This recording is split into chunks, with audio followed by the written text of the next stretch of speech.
the man known to history as Emperor Tiberius Caesar Augustus, was born as Tiberius Claudius Nero on the 16th of November 42 BC in Rome, the capital of the Roman Empire. Tiberius is the shorthand of his name, which he would be known by throughout his life. His father was also named Tiberius Claudius Nero, a member of the patrician Roman upper class who hailed from a branch of the Claudian clan.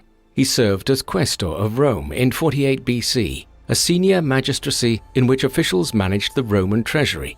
It is indicative of the family's political significance that he attained this office. His mother was Livia Drusilla, who came from a separate, more prominent branch of the Claudian clan than her husband. These Roman clans were not close-knit families, but were more like wider familial networks of cousins. It was not uncommon for intermarriage to occur within them.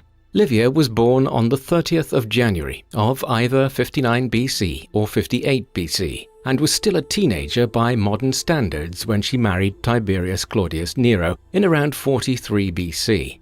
This marriage produced two children, Tiberius, who was named after his father, and Drusus Claudius Nero, known as Nero Drusus, who was born on the 14th of January 38 BC.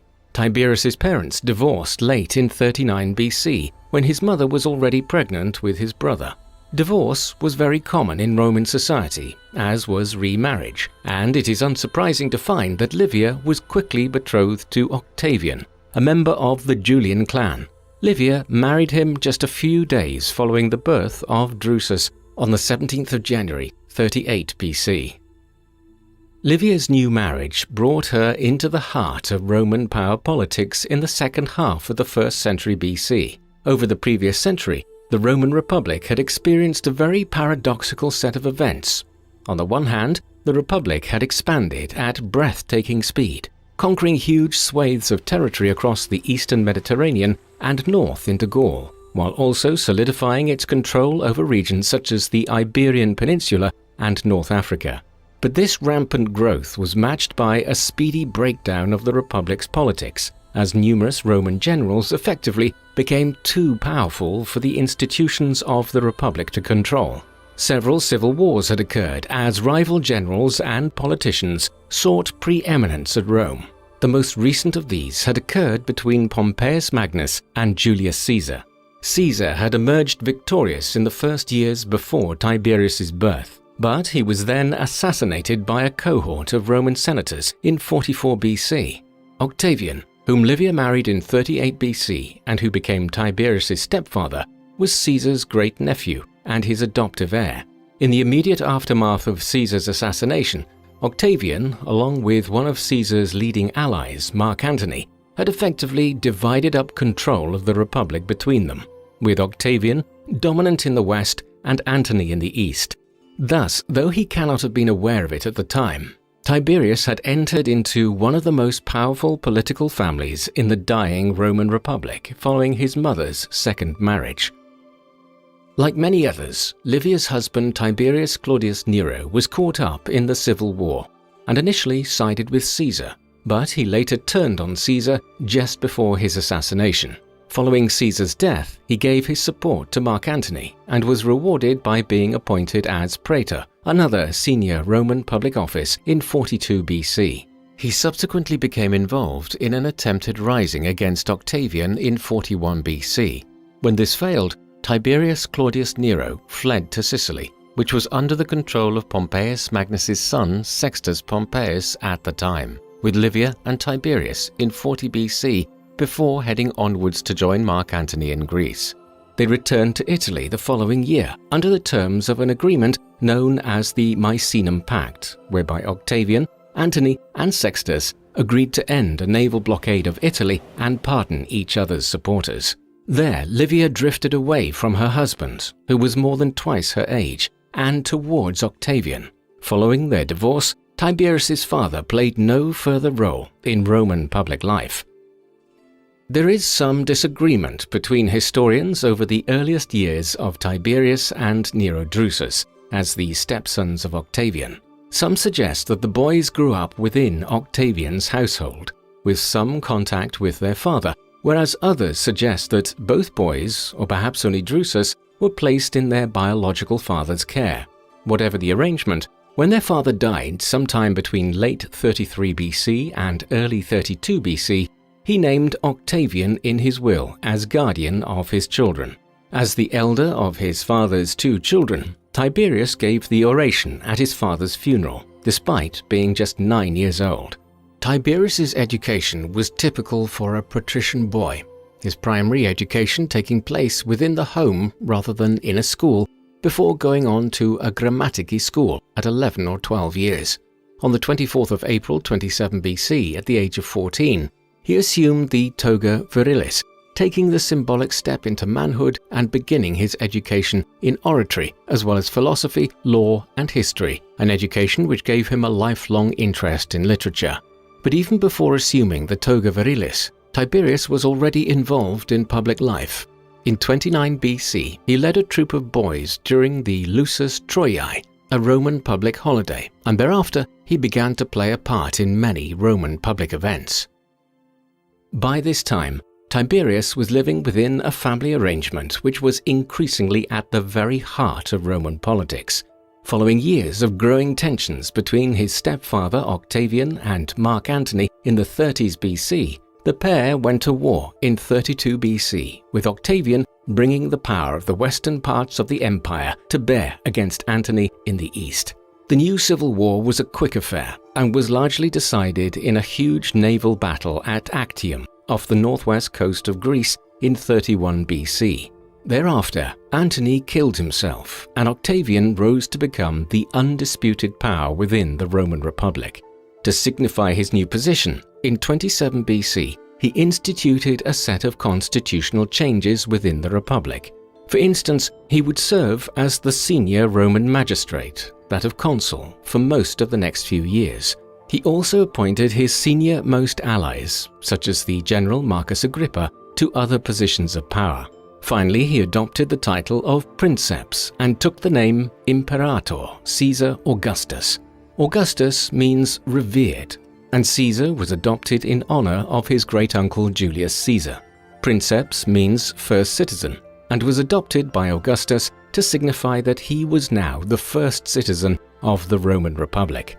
But historians have come to see the title Imperator, which means commander, as the more significant.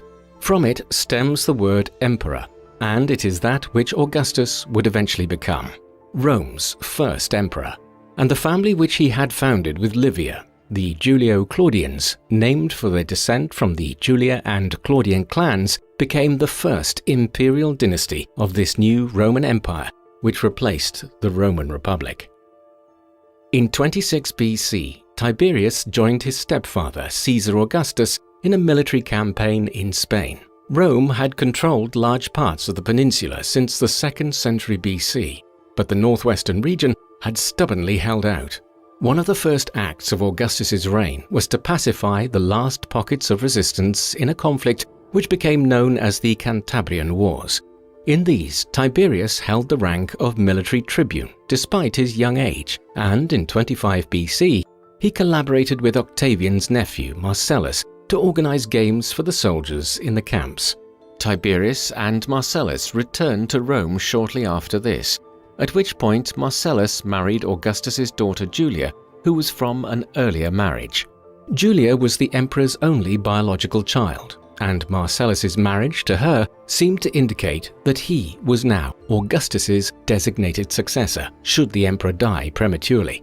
Indeed, shortly after Augustus's return to Rome himself in 24 BC, Marcellus was granted the office of aedile. However, Tiberius was made a quaestor in a sign of his own significance within the imperial family as he entered his adult years. Nevertheless, it is clear that Augustus favored Marcellus as his heir at this time. In 23 BC, Augustus fell ill, and for a time, it was thought he wouldn't recover. It was expected that Marcellus would be named as his successor, but at that time, no one was officially designated. Augustus received treatment and recovered, but later the same year, Marcellus himself died, despite receiving treatment from the same physician. This death left Augustus's biological daughter Julia a widow, and Augustus's bloodline vulnerable to those with ambition. To this end, Marcus Agrippa, Augustus's famed general and close friend, was chosen as Julia's next husband. This had the double effect of counteracting any possible ambitions Agrippa might have to place his own children in the line of succession. Agrippa divorced Augustus's niece Marcella and married Julia in 21 BC. Their first two sons were born soon after, Gaius Caesar in 20 BC and Lucius Caesar in 17 BC. Thus, the marriage of Agrippa and Julia had formed a union between Augustus's only biological child and his closest ally. It now seemed that the succession would fall to one of their two eldest sons, Gaius and Lucius, in years to come. To that end, Augustus adopted the two boys, a formalistic act which declared to Roman society their position within the line of succession. With this done, it seemed that the possibility of Tiberius succeeding his stepfather one day diminished considerably. As well as holding several offices throughout the 20s BC, Tiberius involved himself in matters of law, mostly in the private sphere in cases dealing directly with Augustus. But in 22 BC, he was also involved in the successful prosecution of Fannius Capio, a man accused of conspiring against the life of Augustus.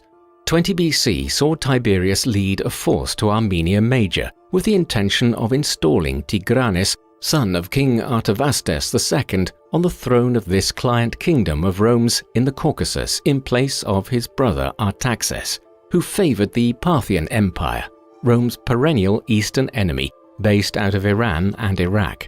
Tigranes had been a hostage in Rome for 10 years, and at the behest of Armenian representatives, Augustus sanctioned the mission. Armenia had been lost to the Romans in the previous decade through Mark Antony's dealings, and Augustus now had his chance to reclaim it. Artaxerxes was murdered before Tiberius's arrival, and so he won a bloodless victory and installed Tigranes on the throne, once again securing it as a client kingdom. The neighboring Parthian kingdom under Phraates IV gave no opposition, and even returned the standards or banners of several Roman legions which the Parthians had defeated at the Battle of Carrhae 30 years earlier, something which Augustus had been pursuing through diplomatic means for a number of years. On his return to Rome, Tiberius was celebrated for these achievements, and shortly afterwards he married Vipsania Agrippina, Marcus Agrippa's daughter. In 16 BC, Tiberius took office as praetor of Rome, but much of his work as part of the wider imperial family over the next years would occur far away from the Eternal City itself, to the north in Germania. For much of its history, the Roman Republic had been exclusively a Mediterranean power, with little control over land any further north than Tuscany and Liguria in Italy. The general Marius had gradually begun extending Roman power northwards to the Alps in the late 2nd century BC, and Julius Caesar had overseen a series of formidable conquests in Gaul, the region approximating to modern-day France, in the 50s BC. Now, Augustus was determined not only to consolidate Caesar's earlier conquests by bringing wayward Celtic tribes in the Greater Gaul region under Rome's control, but also by pushing the borders of the empire north and east to defensive lines along the River Rhine and River Danube. In the north, this would involve conquering much of Germania, while in the south it would require control over regions which the Romans knew as Pannonia, Noricum and Illyricum, which approximate with the countries of Austria, Hungary, Croatia and Bosnia and Herzegovina. When Augustus began this process in the mid-10s BC, he took Tiberius and his younger brother Drusus with him. It was an enterprise which Tiberius would engage with in one way or another for several decades. Much of the first year he spent dealing militarily with the incursions of the Germanic tribesmen across the Rhine, as well as engaging in diplomacy to quell the quarrels of the Gallic tribes. Following on from this, in 15 and 14 BC, Tiberius and Nero Drusus led forces within the Alpine regions of Raetia and Vindelicia, conquering the tribes and securing the region as part of Augustus's greater plan to extend the frontier to the Danube. It was while on campaign that Drusus's first son, whom he named Germanicus, was born. Back in Rome sometime later, Tiberius took office as consul on the 1st of January 13 BC. Around this time, his first child by Vipsania, Nero Claudius Drusus, known as Drusus the Younger to avoid confusing him with his uncle, was born. Tiberius seems to have been genuinely happy in his marriage to Vipsania, but things were soon to change when her father Marcus Agrippa died early in 12 BC. Once again, Julia, Augustus's only biological child, as the emperor and Livia never had children of their own, was widowed. So, on the instructions of Augustus, Tiberius was forced to divorce Vipsania, who was also pregnant with their second child, and to marry Julia. It is unknown what became of the second child of Vipsania, but in the same year, Julia gave birth to Agrippa's last child, Agrippa Posthumus. The wedding between Julia and Tiberius was delayed whilst he was on campaign in Pannonia, and so was not formalized until 11 BC. Upon the conclusion of this Pannonian campaign, Tiberius was also voted to be allowed a celebratory triumph at Rome, but Augustus refused to allow him to celebrate it, a move which indicated that, while Tiberius might now be marrying his daughter, it was still the elder sons from Julia's marriage to Marcus Agrippa, Gaius and Lucius, who were considered his designated heirs, as these two were Augustus's biological grandsons. In 10 BC, the only child of Tiberius and Julia was born shortly after their wedding, but this child lived only a short time, a not uncommon occurrence given the rate of infant mortality at the time. For much of this period, Tiberius was otherwise once again on campaign, having accompanied Augustus to Gaul. He was subsequently sent on to Pannonia to repel an invasion there by the Dacians, a people from the Eastern Balkans, and put down another uprising of Dalmatians along the coast of the Western Balkans. It was in the late summer that Drusus the Elder's second son, a boy who was named Claudius, was born in Lugdunum, the Roman name for the city of Lyon in Gaul. This Claudius would one day, many decades later, become Emperor of Rome, despite suffering from a limp and partial deafness, disabilities which typically rendered an individual unfit to hold office in the eyes of the Romans. He would never know his father, as Tiberius's brother Drusus the Elder died after falling from his horse while campaigning in Germania the following year. He lingered for a time, which enabled Tiberius to quickly make the journey to Germania, and he was at his brother's side when he passed. Tiberius's display of mourning was moderate, as was in keeping with Roman traditions, but he did accompany his brother's body back to Rome on foot and gave a eulogy at the Roman Forum. Augustus gave a second eulogy in the Circus Flaminius to mark the death of his stepson. Tiberius now took his brother's place in Germania for the campaigning season of 8 BC, and despite lackluster results, caused in part by a lack of resources, he was awarded a triumph and appointed as consul for a second time in 7 BC. In 6 BC, Tiberius was granted tribunician powers for 5 years, raising his status to that which Marcus Agrippa had held previously, second only to Augustus himself. At the same time, though, Gaius, Julia's eldest son by Marcus Agrippa, was elected as consul despite only being 14 years of age, in a move which clearly indicated that Augustus still considered the boy his most obvious successor, as he was his eldest biological grandson. At this point in time, Tiberius's relationship with Julia was also souring, and she was perhaps in part responsible for the attempted premature advancement of her son, fearing Tiberius and his own son from his marriage to Vipsania, Drusus the Younger, would overshadow her children. The rupturing of relations led to Tiberius absenting himself from Rome for some time. He was supposed to return to Armenia to quell tensions in the wake of the death of King Tigranes II there, but he refused, instead asking to retire to the island of Rhodes off the coast of southern Turkey. After a 4-day hunger strike, an angry Augustus finally agreed to his request, and Tiberius left Rome later in 6 BC. Many arguments have been put forward to explain Tiberius's retirement, but his true motives remain unclear. What we do know is that this episode caused a rift between Tiberius and Augustus that would last for many years.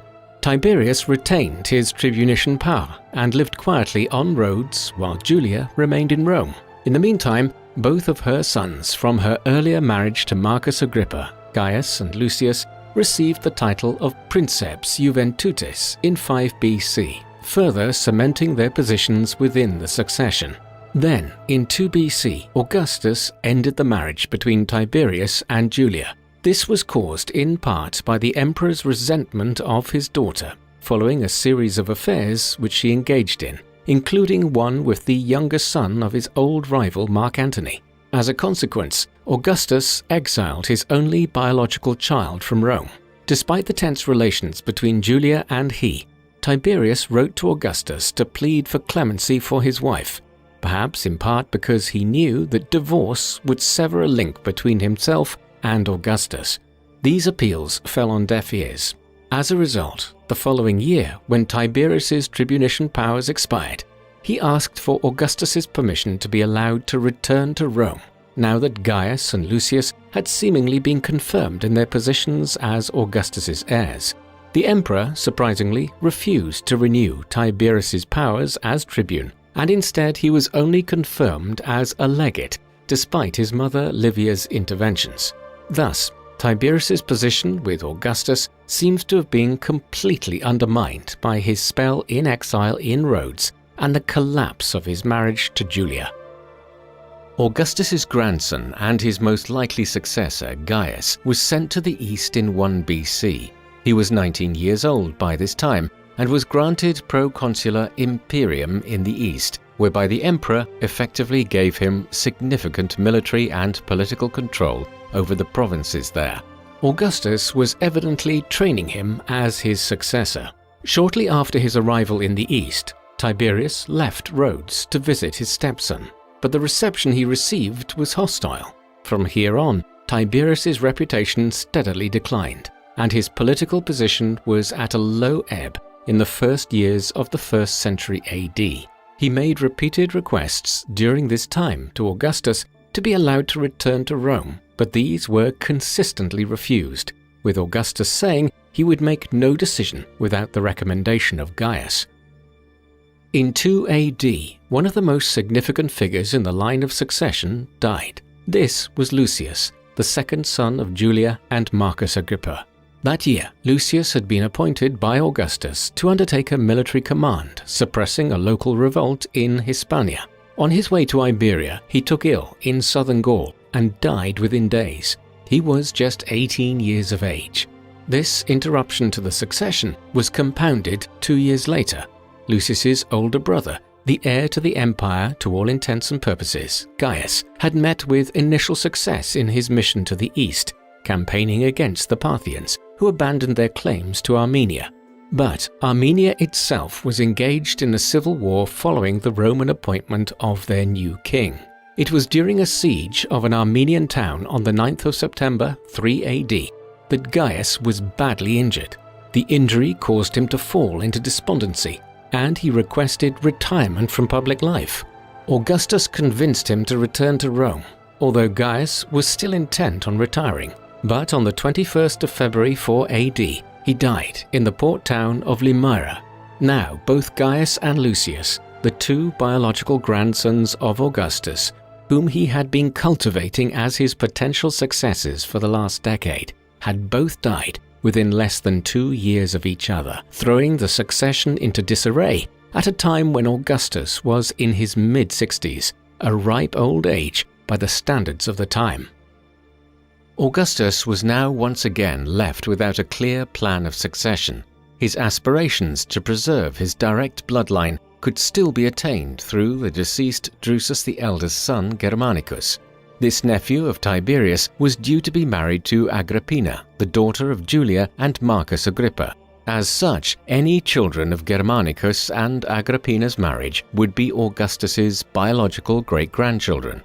Nevertheless, Germanicus was deemed too young and inexperienced to rule at that time, and so once again, Augustus turned to Tiberius. Despite his own reservations, Tiberius accepted a restoration of his tribunician powers, which his stepfather offered shortly after Gaius's death in 4 AD. as well as a senior military command in Germania. Augustus then instructed Tiberius to adopt his nephew Germanicus, following which Augustus reciprocated by adopting Tiberius over 40 years after first becoming his stepfather. Consequently, it seemed to be clear that the new line of succession was that Tiberius would succeed Augustus, and Germanicus would be groomed to succeed Tiberius in turn down the line. Tiberius was not popular with the general populace at Rome, but when he returned to Germania, he was received warmly by the soldiers that had previously served under him years earlier. The German campaigns during 4 AD and 5 AD were massively successful. Indeed, so successful were they that a new plan to extend the Roman border beyond the River Rhine to the more eastwardly River Elbe was now being adopted. In 6 AD, after wintering in Rome, Tiberius prepared to attack the Marcomanni in the region around Austria and Czechia today, but revolts to the south in Dalmatia and Pannonia put an end to this ambition. Tiberius quickly concluded a treaty with the Marcomanni and turned back to deal with the uprisings, taking up a position at Siscia to stop any rebel attempts to enter Italy and await reinforcements. In 7 AD, he was joined by Germanicus and moved slowly east and south in a series of small skirmishes rather than engaging the main forces of rebels. Although many wished for a quick end to the uprisings, including Augustus, Tiberius continued with his tactics, engaging in a scorched earth policy. The revolt in Pannonia ended in capitulation in 8 AD, in part due to Tiberius's tactics, which had resulted in famine and disease ravaging the region. In 9 AD, Tiberius moved against Dalmatia, eventually capturing the leader of the uprising Bato and stamping out the last remnants of rebellion. Having ended the Pannonian Wars, Tiberius was granted a triumph at Rome. But on his return to the city, he delayed the celebration when news of the massacre of 3 Roman legions in the Teutoburg forest in central Germania by a massive alliance of Germanic tribesmen reached the city. It had transpired that the project to extend the northern border to the River Elbe had been too ambitious, and the Romans now pulled back to the River Rhine. Tiberius left to oversee these maneuvers. He took command of the armies on the Rhine and implemented the same slow and steady advance as in Pannonia, again adopting a scorched earth approach to secure the northern border along the course of the Rhine. The campaign continued over the next 2 years, and in 12 AD, when Germanicus took his first consulship, Tiberius returned to Rome, celebrating the delayed Pannonian triumph on the 23rd of October that year. Tiberius's influence increased greatly following his return from retirement, and many of his friends and those serving under him saw advancement within public life. His sons also advanced through the ranks. By way of contrast, Tiberius stunted the career advancement of one of his rivals for power, Agrippa Postumus, the third and now only living son of Julia and Marcus Agrippa, who had been born after Agrippa died. His taking of the toga virilis was delayed until 5 AD, and no privileges were granted to him. Then, at some point in 6 AD, Augustus made the decision to renounce Agrippa Postumus's position as one of his heirs, due to what he called Postumus's beastly nature, effectively terminating his adoption and his place in the succession, and sent him away to Sarentum, before imposing a permanent exile on the island of Planasia, off the coast of Tuscany in 7 AD, when his behavior failed to improve. As a result, by the last years of Augustus's reign, there was no doubt that Tiberius would succeed his stepfather as princeps and imperator of Rome. Accordingly, in the last years of the reign, his tribunician powers were renewed, and at Augustus's request, a law was passed that made Tiberius's imperium equal with his own. Then in 14 AD, after conducting a census together, Tiberius set out for Illyricum, accompanied by Augustus for a short distance before the two men separated. Just a few days later, Tiberius was recalled as Augustus lay on his deathbed in the town of Nola in southern Italy. It is unclear whether Tiberius arrived there before Augustus died on the 19th of August, 14 AD. Augustus seems to have engineered one final political deed. Agrippa Posthumus would not survive him. It seems he had left some form of standing order for Agrippa's execution upon his own death, and when word reached Planasia that Augustus had died, the orders were carried out by the Praetorian centurion guarding him. While the exact motives for the execution remain unclear, it is likely that Augustus sought to secure the succession by removing his unstable grandson, even though Agrippa could not be considered a serious contender by this time. Tiberius denied any knowledge of the deed when it was reported to him, and pronounced he would bring those responsible before the Senate, but this never happened, and Tiberius later stated that Augustus had indeed left the order for the execution. Later the following year, Julia also died. Tiberius removed the small freedoms she had been granted by Augustus in exile, following her move to Rhegium. But there is some question over whether her death was natural or caused by imposed starvation. Tiberius accompanied Augustus's body back to Rome, and in the opening meeting of the Senate, where the will was to be read, he was said to be so overcome with emotion that the speech had to be read for him. The funeral and cremation followed, in which Tiberius played his part, and once Augustus's ashes had been interred in his mausoleum, the Senate met again on the 17th of September and deified Augustus. Discussion then turned to the succession, and a motion was put forward by the Senate to determine Tiberius's position. In no way is it suggested that they intended to strip power away from the role that Augustus had created. Rather, it was to confirm Tiberius in his position. Some historians have suggested it was at this point that we see Tiberius's hesitation at stepping into the role of emperor. But others assert that it was not so much hesitation on Tiberius's part, as he could have vetoed the motion, but did not. Rather, he professed that the duty of governing the empire should not fall on the shoulders of just one man. But this was probably something of a ploy to ensure he was appointed to the role of princeps. Perhaps some of this hesitation was genuine. After all, Tiberius was already in his 50s by 14 AD, and to rule the newly formed empire would be burdensome. But ultimately, his desire for power won out, and after much back and forth and some sharp words from both sides, Tiberius was acclaimed as Augustus's successor. Through his actions, Tiberius had likely sought to emulate Augustus, who had laid down his powers in front of the Senate years before. But in his case, they saw only obstructiveness. Already so early in his rule, Tiberius had caused bad feeling within the Senate, which was to linger. At the same meeting, many honors were conferred on his mother Livia, which went against Tiberius's traditionalist values with regards to women's influence within the political sphere. And at his own request, Germanicus, who was effectively the new heir, was granted the proconsular imperium. Following the death of Augustus, and before Tiberius's rule was secure, trouble broke out within the legions in Pannonia, and then those stationed further north along the river Rhine. To deal with these, Tiberius dispatched his own biological son from his earlier marriage to Vipsania, Drusus the Younger, to Pannonia. He was accompanied by an individual who would play a major role in Tiberius's reign. This was Sejanus, the newly appointed prefect of the Praetorian Guard, the imperial bodyguard, which were the only troops allowed to be stationed at Rome and in central Italy.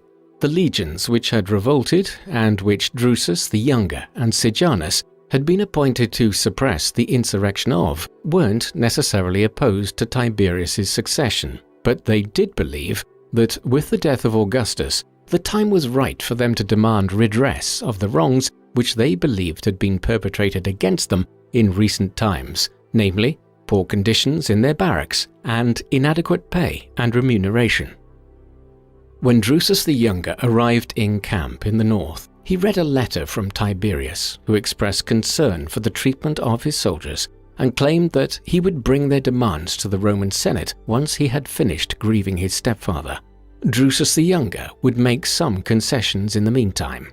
That same night, if we are to believe the Roman historians who related the event, there was a lunar eclipse which terrified the soldiers into thinking their actions in revolting had earned them the ire of the gods. Drusus the Younger was quick to exploit this feeling, and the mutineers calmed. The next day, 2 leading figures in the mutiny were rounded up and executed, while others were dealt with by the soldiers themselves to prove their loyalty. A heavy downpour which kept the men confined to their barracks was again interpreted as a sign of dissatisfaction, and eventually the 3 legions dispersed to their winter quarters without further quarrel. Initially, the mutineers on the Rhine made the same demands as those in Pannonia: better treatment at the hands of their superiors and higher pay, as well as demobilization after their period of service and proper grants of land to retired soldiers. Some of these believed that they could install Germanicus, who had become very popular both among the citizens of Rome and within the Roman legions, as the emperor, but he remained loyal to Tiberius. When the mutiny began, Germanicus was in Gaul, but rushed back when he heard the news. He was unable to offer concessions, but exposing a weakness in his character, it is said he forged a letter from Tiberius, acceding to some of the demands. But the soldiers weren't fooled. To that end, Germanicus sent his tribunes to the task of demobilization and was eventually forced to use his own coin to meet the demand for higher wages.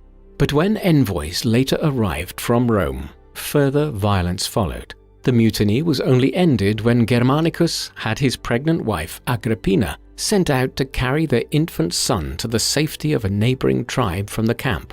This act shamed the legions, and they professed their loyalty, crying out for the guilty to be punished.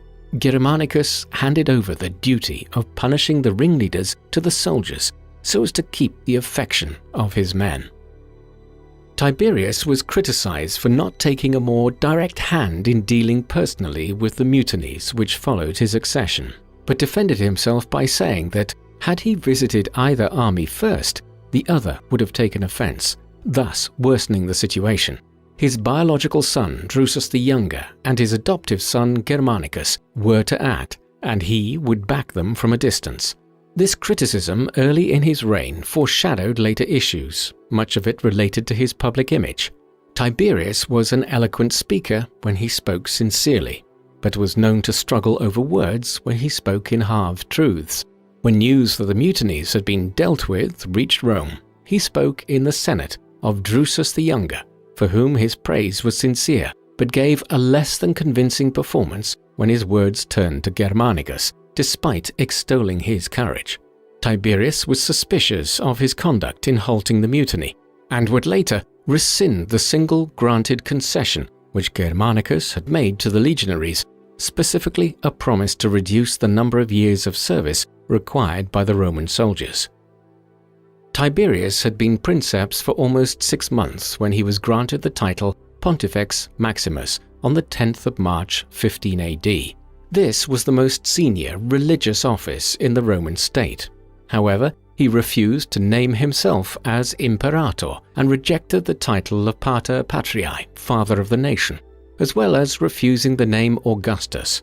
Despite the latter refusal, he would still be known as Tiberius Caesar Augustus throughout his reign, as coins and inscriptions on many monuments in Rome and elsewhere attest.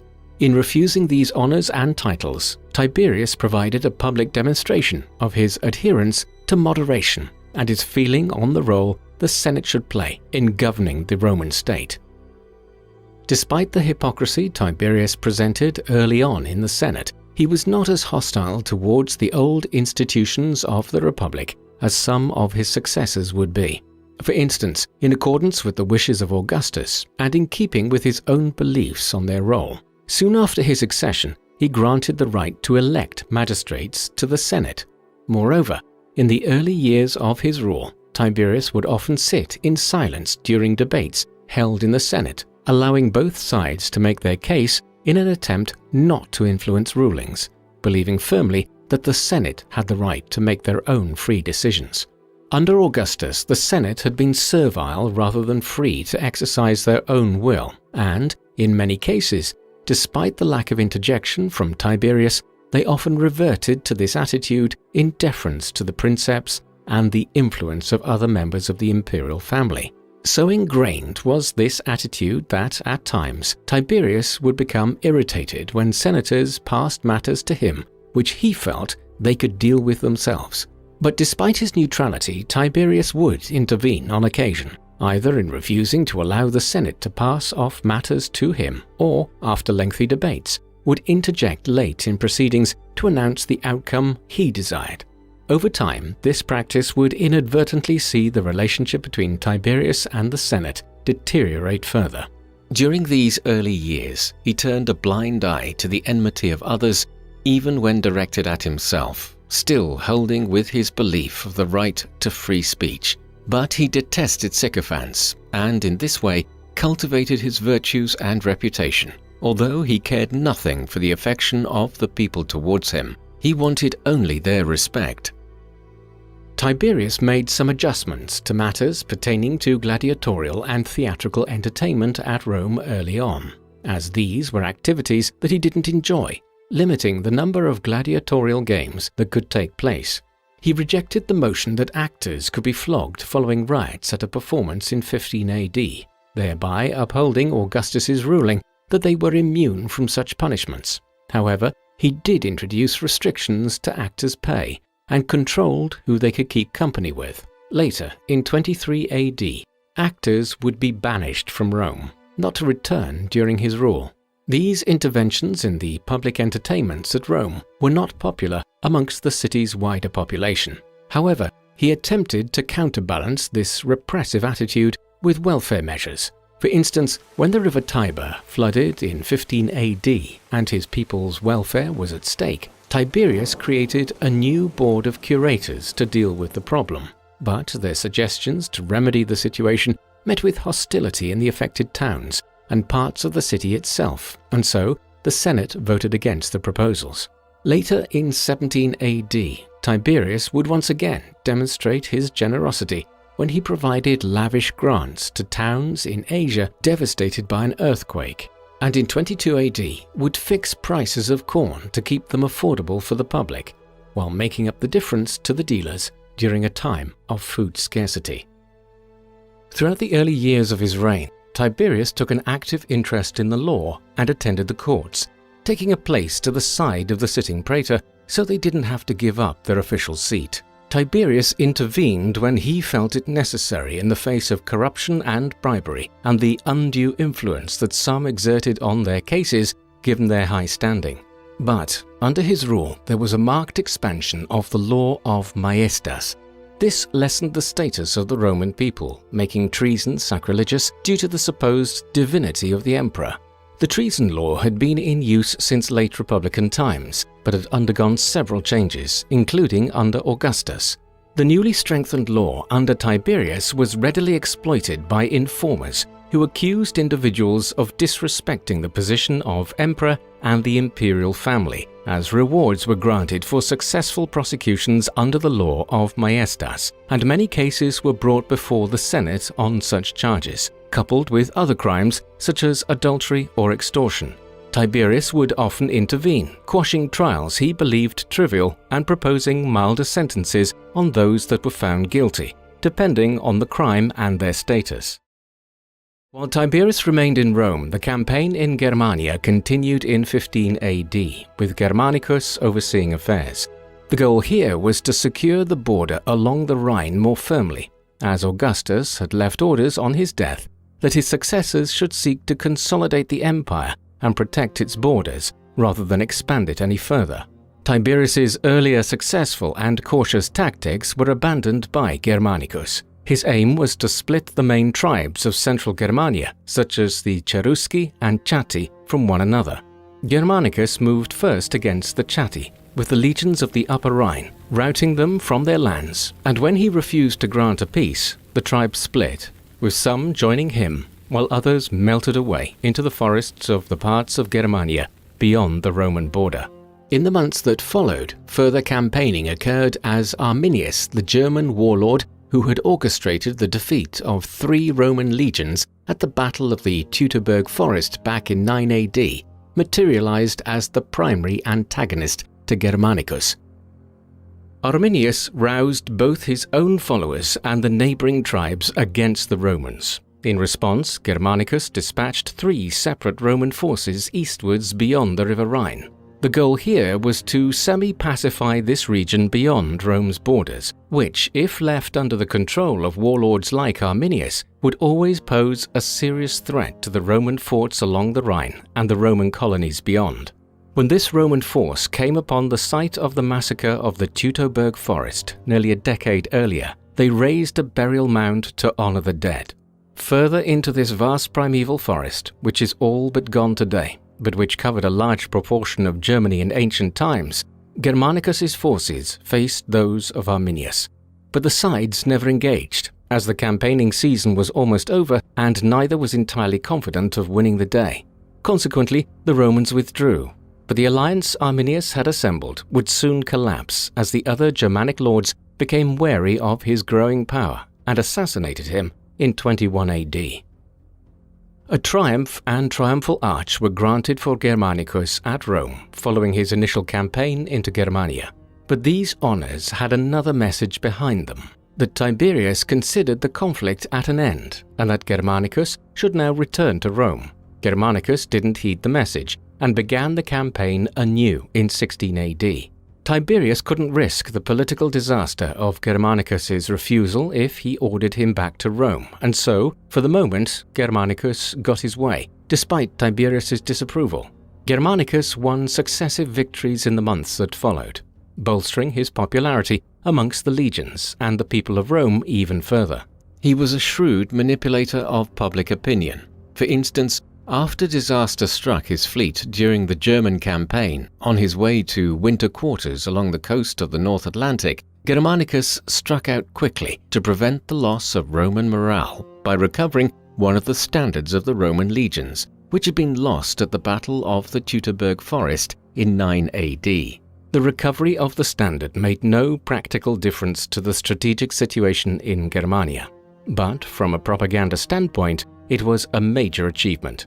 Tiberius was aware of his potential heir's growing popularity as a result of these measures, and late in 16 AD he made it clear that his own biological son, Drusus the Younger, would soon be joining Germanicus in the north to share the glory with him in Germania. Germanicus's growing popularity in the north was not the only thing which taxed Tiberius during these first years of his reign. A conspiracy against the imperial family had also allegedly been unearthed at Rome during the same period. This involved Scribonius Libo Drusus. Scribonius had served as praetor in 15 AD, even as Tiberius was having his actions monitored. Soon information was passed to the government that Scribonius had consulted with astrologers and fortune-tellers concerning Tiberius and the royal family, while writings in his own hand contained the names of members of the imperial family and senators, with strange symbols beside them. These peculiar documents and Scribonius's consultations with astrologers and other practitioners of magic was deemed sufficient to have him placed on trial in 16 AD on charges of conspiring against the emperor and the imperial family. Scribonius subsequently appealed to Tiberius directly, but when the emperor dismissed his implorations, Scribonius committed suicide. Following this, Tiberius pronounced that Scribonius was guilty. His property was divided as a reward between his prosecutors. The name Drusus was forbidden to be used by any member of the Scribonia family, and it is likely that Scribonius's body was displayed on the Gemonian stairs near the Roman Forum. Further decrees banished fortune-tellers and astrologers from the country. But the trouble was not over. New unrest would focus on a freed man named Clemens, a former slave of Agrippa Postumus who had arrived too late to save his master back in 14 AD, when he was executed on Augustus's orders. This Clemens had laid low in the intervening period and allowed his hair and beard to grow to enhance his resemblance to Agrippa Postumus. He then began spreading rumors that he was in fact Agrippa Postumus and was still alive. The rumors took hold, coupled with occasional fleeting glimpses of Clemens purporting to be the deceased grandson of Augustus, until they were believed throughout Italy and in Rome itself. When Clemens finally journeyed to Ostia, the main port of Rome, he was welcomed there by a large crowd. Tiberius, not wanting to make his own position seem weak by sending troops to intercept him, instead dispatched some of the Praetorian Guard to capture Clemens. He was subsequently transferred in secret to Rome. There, despite being questioned extensively, he refused to name his co-conspirators. Accordingly, he was executed quietly and the whole matter was hushed up. But the episode of both Scribonius and Clemens highlighted the weaknesses of the regime and heightened Tiberius's own paranoia that his position might fall foul of one conspiracy or another. In 17 AD, Tiberius's biological son, Drusus the Younger, took his place in the army in Illyricum, while Germanicus was appointed to take command in the east. But he wasn't to go alone. Germanicus travelled east with Calpurnius Piso, a senior Roman politician whom Tiberius had served alongside as consul way back in 7 BC. This Piso was now appointed by Tiberius with the approval of the Senate as legate of the province of Syria. It is likely that Piso was to act as Tiberius's eyes and ears in the east and to ensure that Germanicus did not become too independent there or win the kind of great favour with the Syrian troops which he had done on the Rhine. This arrangement is indicative of the level of distrust Tiberius felt towards his adopted son by this time.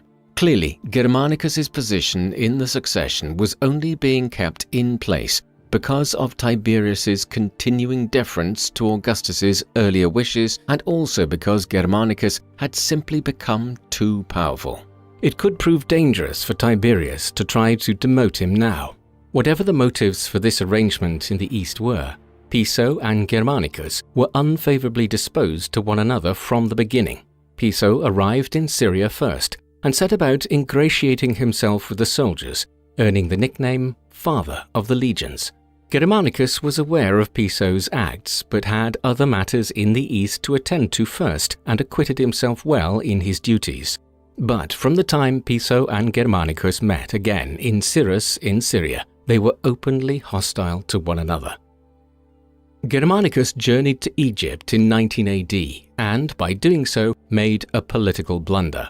He was open-handed in his dealings and well received by the people of the capital there, Alexandria. But by entering Egypt, he had gone against one of the decrees of Augustus, who had stipulated that any member of the Senate must have authorization to enter the country. Mark Antony had carved out his power base here decades earlier, and the country was the breadbasket of Rome. Augustus had wished to avoid the country being politicized thereafter. Now Tiberius wrote to Germanicus, chastising his affability with the people and adoption of Greek dress since his arrival in the East, and further complaining of his defiance in entering Egypt without imperial authorization.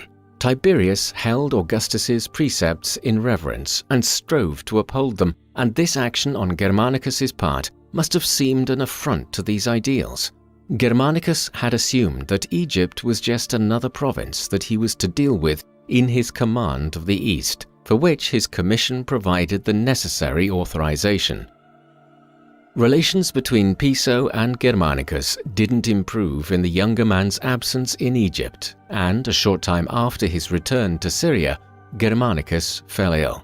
He would recover for a short period before relapsing, and he became convinced that Piso was poisoning him. Germanicus died on the 10th of October 19 AD from an unknown illness. With his death, Germanicus's supporters replaced Piso as governor of Syria with one of their own, and a short conflict ensued. Eventually, Piso surrendered and he was granted safe conduct to Rome. When news first came to Rome of Germanicus's illness, rumors abounded in the capital that the popular young heir had been poisoned by the emperor. Rumors of this kind regularly surfaced in Rome during the early imperial period, and indeed, when Lucius and Gaius, the sons of Julia and Marcus Agrippa, had perished at young ages within 2 years of each other in 2 AD and 4 AD, many had speculated that Tiberius's mother Livia had been responsible and was seeking to ensure the succession of Tiberius as emperor by having Augustus's blood heirs murdered. Now Tiberius faced charges of having done the same to Germanicus to secure his own position and pave the way for his biological son, Drusus the Younger, to succeed him. When Germanicus's wife Agrippina returned to Rome with his ashes, public feeling grew against Tiberius, who had not shown any grief for him. nor had any senior member of the imperial family been part of Agrippina's escort into the city. Tiberius's distrust of Agrippina deepened as public sympathy for her grew. In the midst of this crisis surrounding Germanicus's death, a thorny issue arose. Calpurnius Piso was faced with serious charges of misconduct when he returned from the east. The Senate initially tried to pass his trial to Tiberius, but the emperor refused and referred it back to the Senate, knowing that if Piso was cleared, it would be taken as proof of Tiberius's rumored complicity in Germanicus's murder.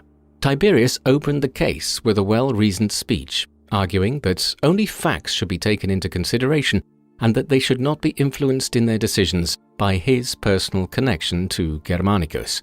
From the outset of the trial, the mood within the Senate, and indeed in Rome at large, was hostile towards Piso. The politician, seeing this and realizing that Tiberius was unlikely to intervene to save him, committed suicide before a decision was reached. But Tiberius did intervene, at his mother Livia's request, on behalf of Piso's wife when she was also placed on trial. This was an act of mercy, but it only served to reinforce the belief amongst the people of Rome that Tiberius and his mother had been in some way involved in Germanicus's death. The period of endless crises at the start of Tiberius's reign and his dwindling popularity at Rome took its toll on Tiberius. In 21 AD, citing ill health, he left the capital for Campania, the region to the south of Rome, towards towns like Pompeii and Neapolis, overlooking the Bay of Naples. He left his biological son and possible new heir, Drusus the Younger, in charge of the city. To cement his son's position, he made him consul and wrote to the Senate asking that Drusus be granted the tribunician powers which Tiberius had held for so many years during Augustus's reign. Although still emperor, Tiberius yearned for a peaceful retirement and distance from public affairs.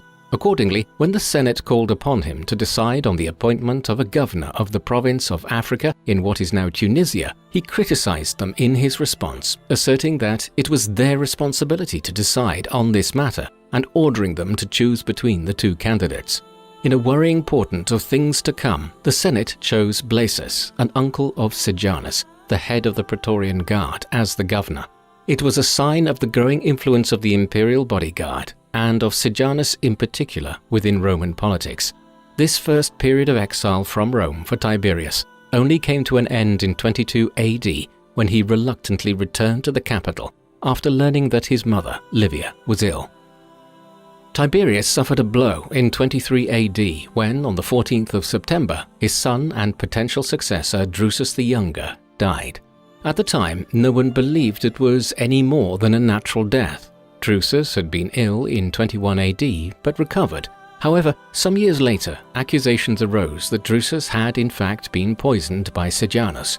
It is impossible to verify this claim with any certainty, despite the role Sejanus was to play going forward. Following Drusus's death, Tiberius spoke first impassively in the Senate, not displaying his grief and rebuking others for their own expressions of mourning. When his speech turned to the succession, he commended the sons of Germanicus, Nero Caesar and Drusus Caesar, to the care of the Senate and asked that the burdens of government be increasingly shouldered by them once they came of age to do so. Whatever the truth of Drusus the Younger's death might have been, we know for certain that Sejanus quickly began cementing his position in the aftermath of the death of the emperor's son. He wasted little time in trying to undermine Germanicus's widow Agrippina, who, as mother to Nero Caesar and Drusus Caesar, the two sons of Germanicus, whom Tiberius had indicated were now his heirs, could play a significant role in Rome's politics going forward. Throughout 24 AD and 25 AD, Sejanus engineered accusations against many of Agrippina's influential supporters and had them placed on trial. Tiberius intervened on behalf of some of the condemned, but for others insisted on the penalty of exile, and it is through these trials that we see a hardening of Tiberius's attitude towards what others said or wrote about him. Whereas earlier in his rule he was prepared to brush insults off, now he regarded them as breaches of the law of Maestas, which claimed that his position as princeps was inviolable. He had also decided to continue his exile from Rome, and from the period of the death of Drusus the Younger, he largely resided at a pleasure palace he had built for himself on the island of Capri in the Bay of Naples. Rumors abounded about Tiberius engaging in sadistic and sexually depraved acts here during his exile. Much of this was probably spurious rumor related by later Roman historians such as the imperial biographer Suetonius, but it is indicative of how poor Tiberius's reputation was by the middle years of his reign that such a view of him had developed. Meanwhile, back in Rome, Sejanus conspired and became the real power in the city. In 25 AD, he wrote to Tiberius to offer himself as a potential husband for Livia Julia, Drusus the Younger's widow, stating that he would be happy to act in the defense of her children against the attacks of Agrippina. Tiberius initially replied, praising Sejanus's loyalty, but tactfully refusing the offer. It has been suggested that it was at this time that Sejanus began encouraging Tiberius to spend more and more time away from Rome. But it seems to be an incident later in the year, again possibly engineered by Sejanus, that pushed Tiberius towards his decision to fully retire to Capri, when he was forced to listen to a witness in a Maestas trial recount all that the accused had supposedly said of the emperor, prompting an outburst from Tiberius and causing him to shun later meetings of the Senate. Sejanus continued to cultivate the widening rift between Tiberius and Agrippina when a cousin of hers faced her own trial in 26 AD. Agrippina abandoned caution and chided Tiberius publicly. Tiberius replied, accusing her of envy as she did not enjoy a position of power. But, despite their differences, when Agrippina fell ill a short time later, he did visit her. Agrippina took the opportunity to ask that she be married again, but Tiberius left without giving her an answer. Still, Sejanus persisted, and later that year, Agrippina appeared to believe warnings that Tiberius wanted to poison her when she attended dinner with him, but ate nothing.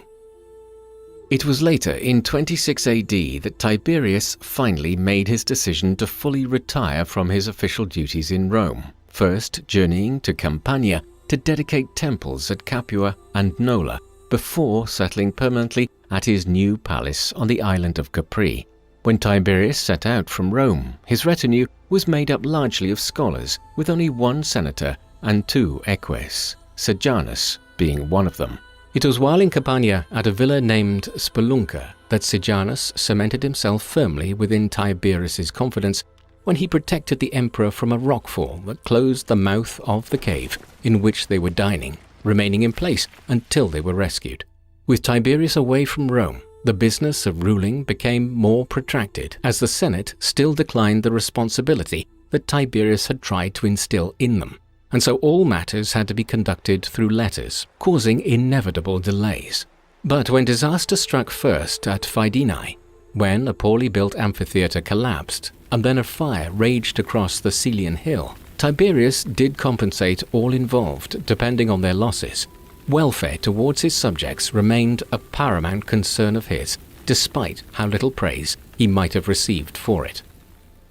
Capitalizing on his act in protecting Tiberius, Sejanus had wasted no time in furthering his plot against Agrippina and began targeting her and Germanicus's eldest son, Nero Caesar, reporting exaggerated remarks he had made to Tiberius and playing on the jealousy of his younger brother Drusus Caesar.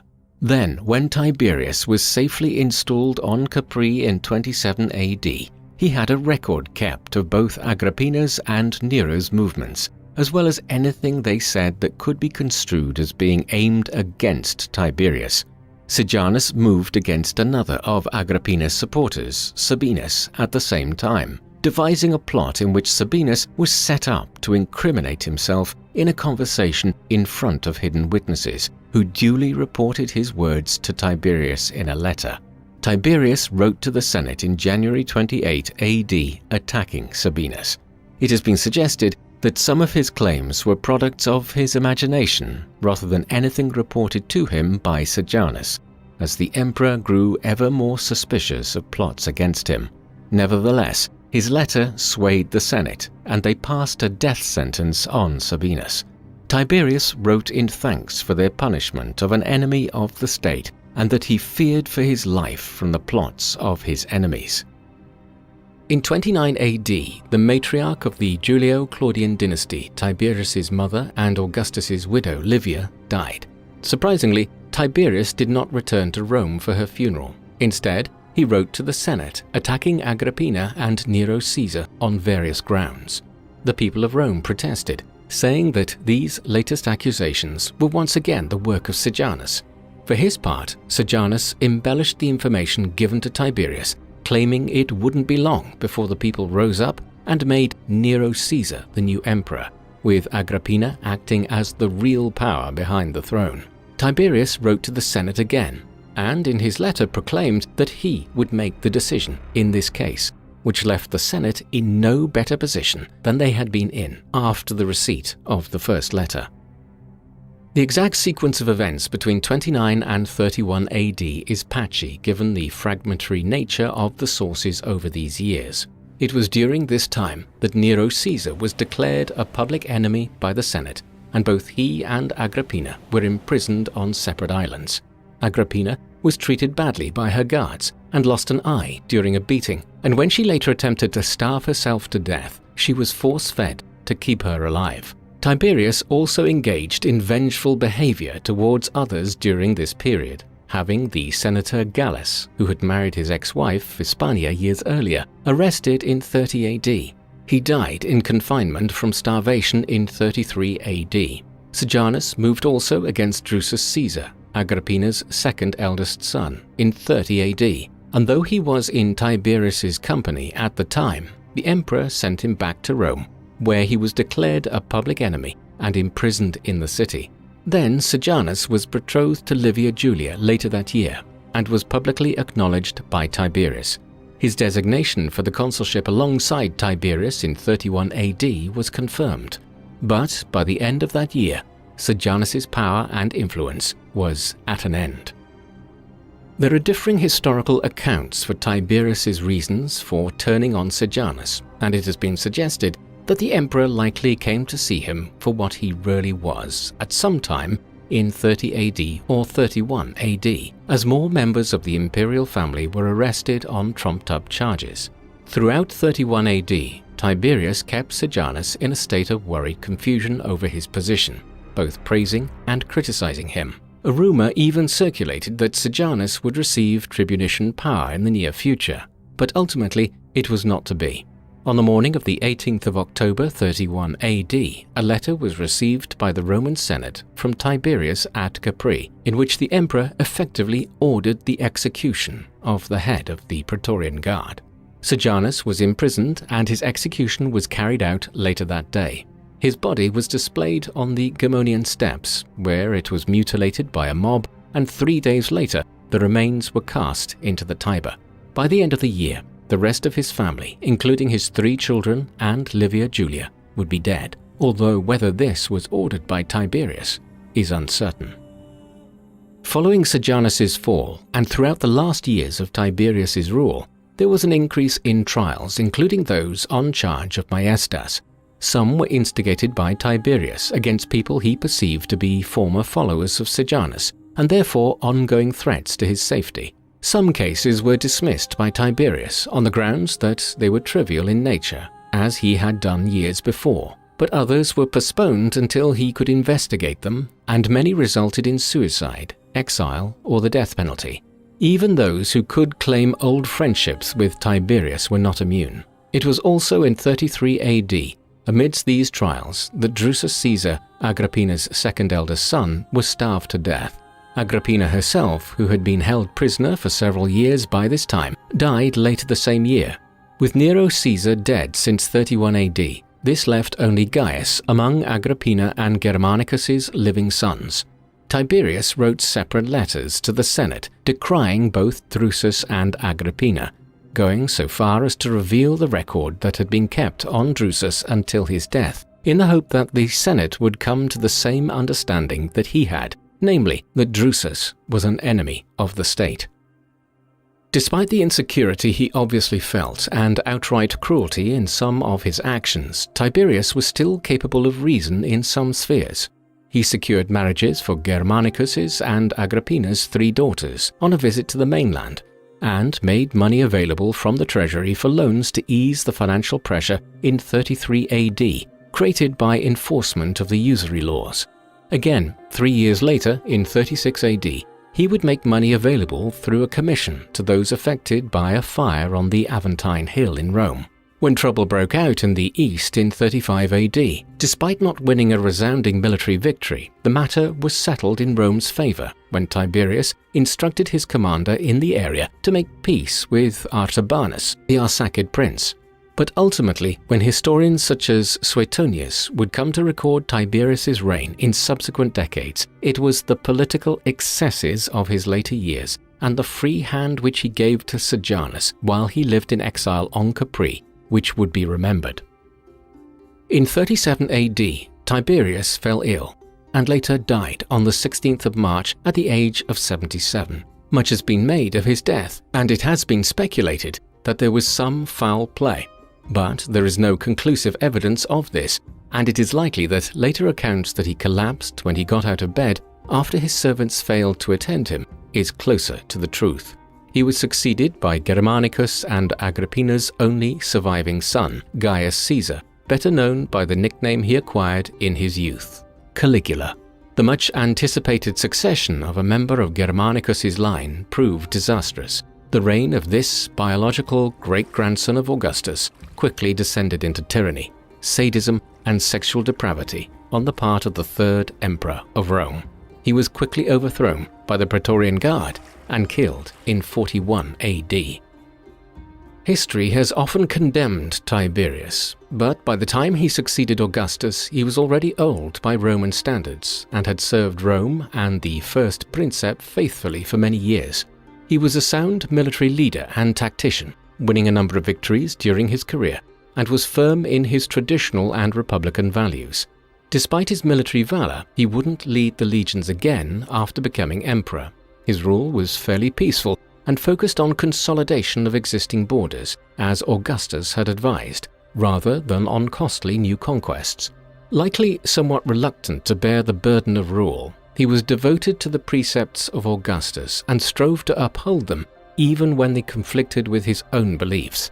It was to that end that he attempted to restore some semblance of the old Republican Senate. But far from empowering the Senate, the methods he used to try to bring them to their own decisions often caused confusion and were ultimately hollow. Following his retirement, he rarely strayed from his palace at Capri, making the Senate's job that much harder. But Tiberius's early years can be seen as fair and just. He quashed many trials and paid little attention to the words of others that in later years would be enough to condemn them, and was also generous when public welfare was at stake. There is also little credibility to the suggestion that he had Germanicus killed. With the death of his son Drusus the Younger, there was a marked change in Tiberius. Though he was still able to exercise clear judgment on some matters, his increased suspicions of those around him, no doubt fueled by the whispers of Sejanus, became a blight on his rule. Though he wasn't concerned with his popularity amongst the people, he never held their favor. Instead, their affection for Germanicus and his line only increased his paranoia and suspicious nature, driving him further into isolation and also further under the influence of Sejanus. However, we must be wary of accepting the accounts of Roman historians such as Suetonius too blindly when assessing rulers like Tiberius. Suetonius depicted Tiberius as a tyrant of sorts, but his work was biased by a desire to prove that the imperial crown would become tyrannous when it descended through a hereditary family line, rather than by one emperor choosing a qualified successor, such as was the case during Suetonius's own time of writing. Upon Sejanus's fall, there was seemingly no return to reason, and many fell victim to the trials and cruelty that followed, as Tiberius increasingly saw himself surrounded by enemies, whether real or imagined. Though he cannot be called a tyrant, his actions in later years were far removed from the man he had been, and it is ultimately this, rather than his earlier actions, that he is remembered for. What do you think of Emperor Tiberius Caesar Augustus? Was he a competent and fair, albeit reluctant ruler, who would have been remembered for his virtues and generous deeds had he not been targeted by an ambitious agitator? Or was he indeed a cruel and tyrannical ruler, as some Roman historians claim, whose true nature was only exposed in his later years? Please let us know in the comment section. And in the meantime, thank you very much for watching.